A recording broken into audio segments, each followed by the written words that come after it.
Baik, selamat siang Pak Guru dan teman-teman. Kami dari kelompok visual ingin mempresentasikan klasifikasi makhluk hidup. Sebelum itu kami akan memperkenalkan diri terlebih dahulu. Perkenalkan, nama saya Lilo Masito. Perkenalkan, nama saya Ignatia Mevia Rosari Reto. Perkenalkan, nama saya Apriliana Sihite. Baik, kita akan memulai materinya atau presentasinya. Klasifikasi makhluk hidup. Mengapa dibutuhkan klasifikasi makhluk hidup?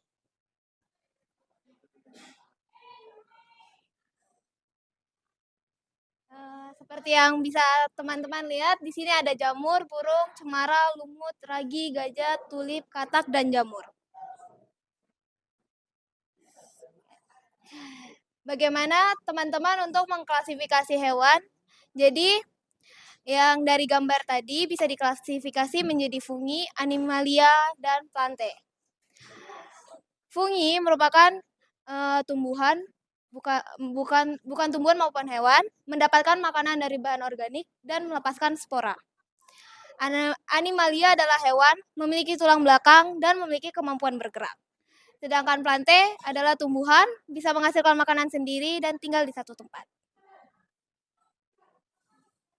Hari ini kita akan belajar mengenai pentingnya klasifikasi makhluk hidup dalam ilmu biologi, mengetahui sistem klasifikasi Linnaeus untuk membantu kita memahami keanekaragaman hayati, serta contoh klasifikasi makhluk hidup yang kita ketahui dan jelaskan dasar dari klasifikasi tersebut.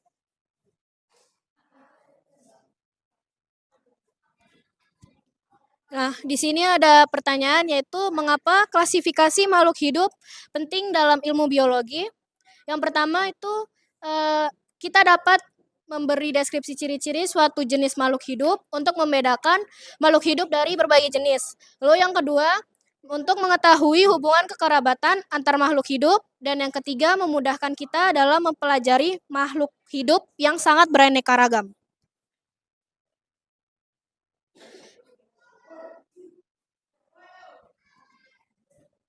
Siapa itu Carl Linnaeus? Carl Linnaeus mengembangkan sistem untuk mengklasifikasi makhluk hidup yang menjadi dasar dari sistem klasifikasi dan penamaan saat ini. Sistemnya memiliki 7 tingkatan. Tingkatan ini terus-menerus disempurnakan oleh para ilmuwan saat ini. Tingkatannya adalah kingdom, phylum, kelas, ordo, famili, genus, dan spesies. Ia memulai sistem penamaan binomial atau dua bagian. Setiap makhluk hidup memiliki nama yang terdiri dari dua kata Latin, nama genus dan spesies. Seperti contohnya adalah buaya. Genusnya adalah Croco, spesiesnya adalah Dilidae. Penamaan tumbuhan dan hewan secara ilmiah.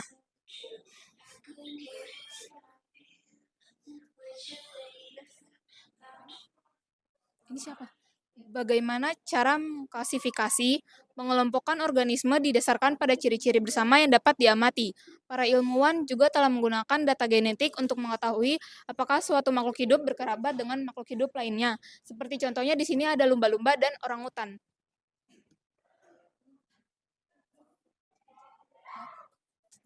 Ciri-ciri yang sama antara lumba-lumba dan orangutan, yang pertama adalah hewan mamalia, yang kedua ramah terhadap manusia, dan yang terakhir adalah memakan makanan yang sama seperti hewan-hewan kecil, sehingga lumba-lumba dan orangutan memiliki kingdom yang sama, yaitu animalia.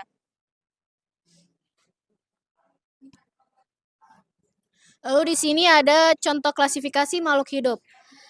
Pengertiannya adalah sistem klasifikasi filogenetik, yaitu sebuah pengelompokan makhluk hidup berdasarkan jauh dekatnya hubungan kekerabatan antar takson atau kelompok. Dan contohnya seperti menjadi reptil, amfibi, unggas, dan mamalia.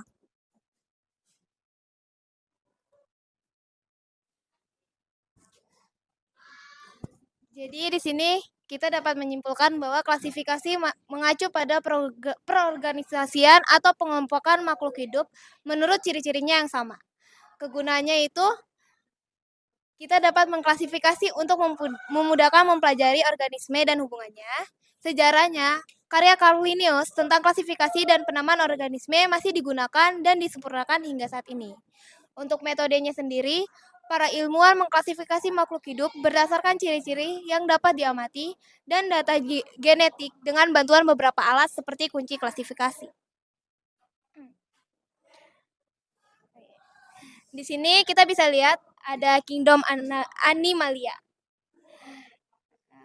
Ada laba-laba, kumbang, kepiting, ular, kadal, kura-kura, harimau, anjing laut, dan kelinci. Dari kingdom Animalia ini bisa dibagi lagi menjadi hewan invertebrata, reptil, dan mamalia. Invertebrata sendiri adalah dia memiliki kerangka luar, tidak ada tulang belakang, dan kaki bersendi. Sedangkan reptil memiliki sisik, berdarah dingin, dan bertelur. Lalu ada mamalia, berdarah panas, bulu atau rambut, memberi anak-anaknya susu, dan mempunyai tulang belakang.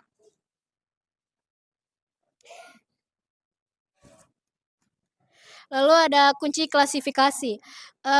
Kunci klasifikasi yaitu contohnya seperti kunci dikotomis, yaitu sebuah sekumpulan pertanyaan dan jawaban yang digunakan untuk mengidentifikasi dan mengklasifikasikan suatu makhluk hidup. Ini seperti menyerupai diagram alur bercabang, sehingga membantu dalam mengidentifikasi organisme yang berkerabat dekat. Seperti kayak invertebrata, apakah ia memiliki rambut? Kalau iya, jawabannya mamalia. Kalau tidak, apakah ia memiliki bulu? Bisa iya atau tidak. Kalau iya, ininya adalah unggas. Dan kalau misalkan ini, apakah ia bersisik? Bisa tidak atau iya. Kalau tidak, dia menjadi amfibi. Lalu, untuk pertanyaan selanjutnya yaitu, bisakah ia hidup di air? Bisa tidak, bisa iya. Kalau tidak, dia itu menjadi ikan. Kalau iya, dia adalah reptil.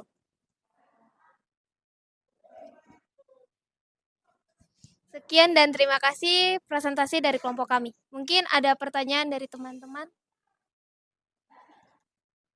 Silakan. Perkenalkan, nama saya Daniel Ardiasa Prataman. Saya dari kelompok audiotorik ingin bertanya. Oke. Pertanyaannya, siapa ilmuwan yang pertama kali mengembangkan sistem klasifikasi dan dari mana asalnya? Baik, terima kasih atas pertanyaannya dari kelompok audiotorik. Di sini saya akan menjawab siapa yang pertama kali mengembangkan klasifikasi makhluk hidup. Yang mengembangkan klasifikasi makhluk hidup adalah Carl Linnaeus yang berasal dari Swedia. Jadi di sini kesimpulannya adalah ketika kita ingin mengklasifikasi makhluk hidup, berarti kita bisa menggunakan metode dari Carl Linnaeus karena dia lebih gampang untuk kita mengklasifikasi makhluk hidup. Cara-caranya dari metode Carl Linnaeus itu dia mengutarakan bahwa sistem klasifikasi dapat dilakukan dengan mengamati ciri-ciri yang sama pada makhluk hidup. Baik, itu aja kesimpulan dari kelompok kami, yaitu kelompok visual. Mohon maaf jika ada salah kata. Selamat siang semuanya.